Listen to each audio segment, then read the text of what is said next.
Assalamualaikum warahmatullahi wabarakatuh. Apa kabar anak-anak kelas 7? Bapak harap kalian semua sehat walafiat.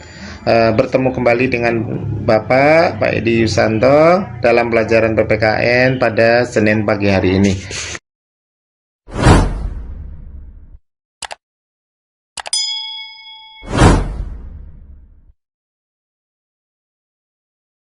Mudah-mudahan pertemuan kita hari ini diberkahi oleh Allah Subhanahu wa Ta'ala. Baik, kita lanjutkan materinya, masih sama bab mengenai Bhinneka Tunggal Ika. Minggu yang lalu kita sudah membahas mengenai makna yang terkandung di dalam Bhinneka Tunggal Ika. Kemudian di situ juga kita bahas mengenai makna yang terkandung di dalam lambang negara kita, yaitu Garuda Pancasila, di mana bisa melambangkan tanggal, bulan, tahun kita merdeka. Kemudian kita lanjutkan materi hari ini mengenai integritas pergerakan nasional dalam mencapai cita-cita bangsa Indonesia, yaitu kemerdekaan. Karena kita sudah dijajah lama oleh penjajah, khususnya oleh Belanda, maka di awal tahun 1900-an muncullah beberapa organisasi-organisasi kepemudaan yang dirintis oleh kaum muda, kaum terpelajar dari bangsa Indonesia. Yang pertama adalah organisasi Budi Utomo tahun 1908. Kemudian SDI 1909, Serikat Islam 1911, Indiste Partid 1911, Muhammadiyah 1912, Perhimpunan Indonesia 1924, Partai Nasional Indonesia 1929, dan lain sebagainya. Kemudian organisasi-organisasi pemuda tersebut menyatukan visi misi mereka dalam Ikrar Sumpah Pemuda, di mana mereka mengikrarkan satu nusa, satu bangsa, dan satu bahasa. Karena selama ini perjuangan bangsa kita bersifat kedaerahan dan selalu mengalami kegagalan. Maka para kaum terpelajar tersebut menyatukan visi bahwa seluruh anak bangsa kita adalah bagian dari bangsa Indonesia dalam Sumpah Pemuda 28 Oktober 1928. Kemudian berdasarkan Ikrar Sumpah Pemuda yang mengatakan satu nusa, satu bangsa, dan satu bahasa, maka ada 3 aspek persatuan Indonesia. Apa saja itu aspeknya? Yang pertama adalah aspek satu nusa, yaitu aspek wilayah, di mana wilayahnya adalah kepulauan, di mana nusa itu artinya pulau.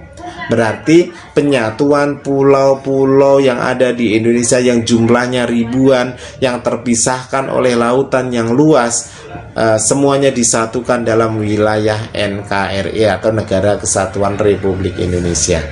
Kemudian aspek yang kedua yaitu aspek satu bangsa, di mana penyatuan suku-suku yang ada di Indonesia yang jumlahnya ribuan pula disatukan menjadi sebagai bagian dari satu bangsa kita, yaitu bangsa Indonesia. Aspek yang ketiga yaitu aspek bahasa, di mana penyatuan bahasa nasional kita, yaitu bahasa Indonesia, sebagai bahasa persatuan bangsa Indonesia. Penyatuan suku-suku yang ada di Indonesia disatukan dalam satu bahasa nasional, yaitu bahasa Indonesia.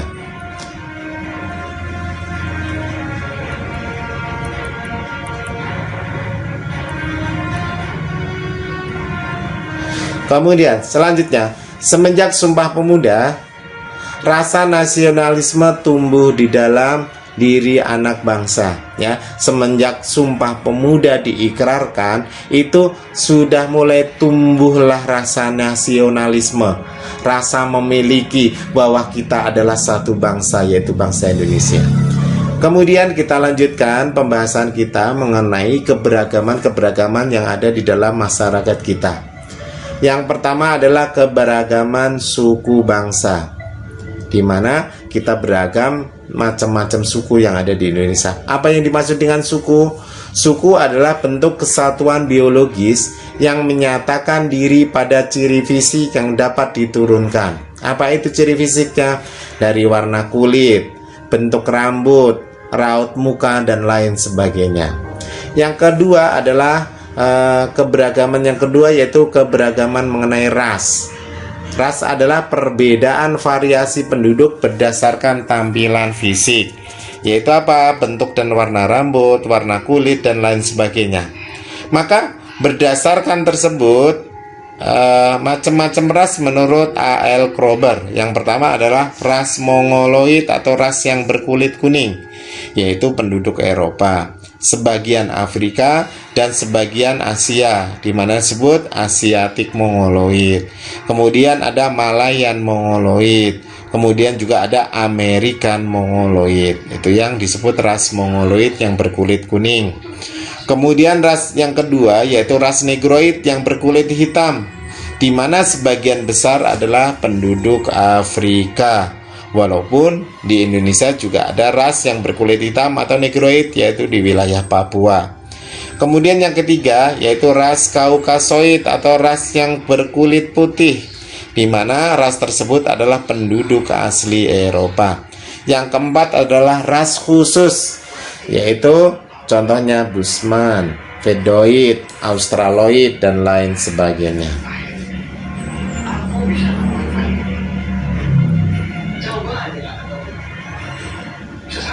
Kemudian perbedaan yang keempat selanjutnya yaitu perbedaan menurut agama, di mana ada 6 agama di negara kita yang dilindungi oleh bangsa kita, yaitu agama Islam, Kristen, Katolik, Hindu, Buddha, dan Konghucu.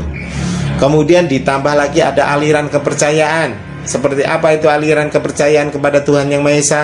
Contohnya Sunda Wiwitan, Kejawen, dan lain sebagainya. Kejawen itu di Jawa. Kemudian perbedaan yang selanjutnya adalah perbedaan gender atau perbedaan jenis kelamin. Kemudian yang selanjutnya adalah kebudayaan. Apa sih faktor-faktor yang melatar belakangi perbedaan-perbedaan yang ada di Indonesia yang menyebabkan keanekaragaman di Indonesia? Yang pertama yaitu banyaknya suku, karena mereka hidup yang terpencar-pencar. Bagaimana bisa terpencar-pencar? Karena sudah terpisahkan oleh laut, di mana mereka tinggal di beberapa pulau-pulau. Bahkan dalam satu pulau pun ada bermacam-macam suku bangsanya dengan bermacam-macam bahasa daerahnya. Contoh di Pulau Jawa ada suku Sunda, ya kan? Suku Betawi, kemudian ada suku Jawa, suku Osing, dan sebagainya. Kemudian yang kedua adalah setiap suku mengalami perkembangan yang berbeda-beda. Setiap suku itu mengalami perkembangan yang berbeda-beda. Kemudian yang ketiga, latar belakang perkembangan sejarah itu yang bisa menyebabkan perbedaan. Kemudian yang keempat adalah lingkungan alam kita yang berbeda-beda, karena kita ditinggal di daerah yang terpencar-pencar. Mungkin itu saja materi yang bisa Bapak sampaikan. Kalian cermati dengan baik slide yang Bapak kirim. Kemudian kalian tulis materi tersebut di buku tulis kalian. Setelah itu kalian kerjakan tugas ini di kertas folio atau selembar kertas. Yang pertama kalian tuliskan isi Sumpah Pemuda. Kemudian selanjutnya sampai soal kelima. Paham ya anak-anak? Mungkin itu saja materi dan penugasan yang Bapak berikan pada pertemuan hari Senin ini. Mudah-mudahan kalian bisa paham dan bisa mengerjakan tugas dengan baik. Bapak akhirul kalam. Wassalamualaikum warahmatullahi wabarakatuh.